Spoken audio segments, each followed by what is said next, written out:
Bine m-am regăsit la o nouă serie de Minecraft Mod Showcase. Așa. Setările.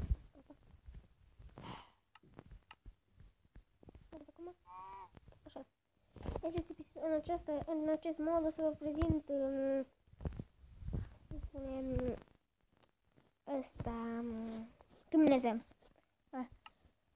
Dumnezeams ca pe PC, ca pe PC, da?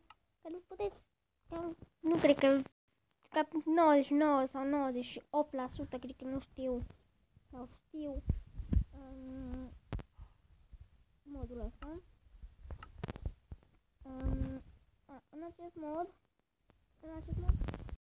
tot ce vreți, adică puteți pune teleporturi, adică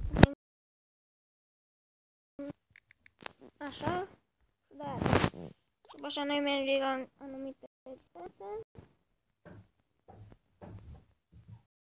Și acum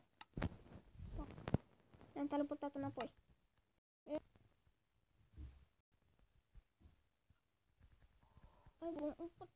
Foarte bun modul, n-are nici măcar un bug, e chiar foarte bun. Da, adică să luăm sabie, punem enchant și dați foc, dați save, după așa o să vedeți că aveți. Dar nu știu, nu cred, sunt ceva. Vedeți? Așa. Și o să nu știu așa.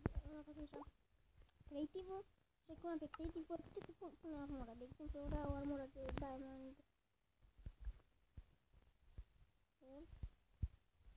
Daci, foc și foc. Sunt full armură, uitați. Vedeți? Așa, tot felul. O să pe aici, kill, harvest, hunger, game speed, înseamnă.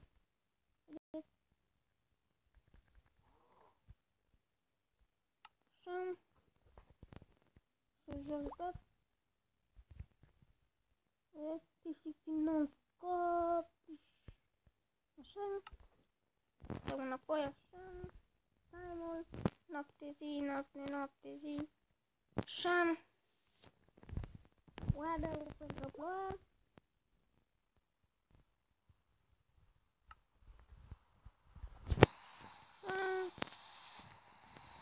Poțiunile. De exemplu, Fireball nu vă să le puneți pentru că dacă ești la Minecraft, vedeți că nu știu de și mod pot spawnăm și atâta. Și pentru moduri, de exemplu, aici clicați, ori aici, ori la căutare de ori și vi le dă la final. Cam pe aici. Cam atât și cu acest episod de Minecraft More Showcase.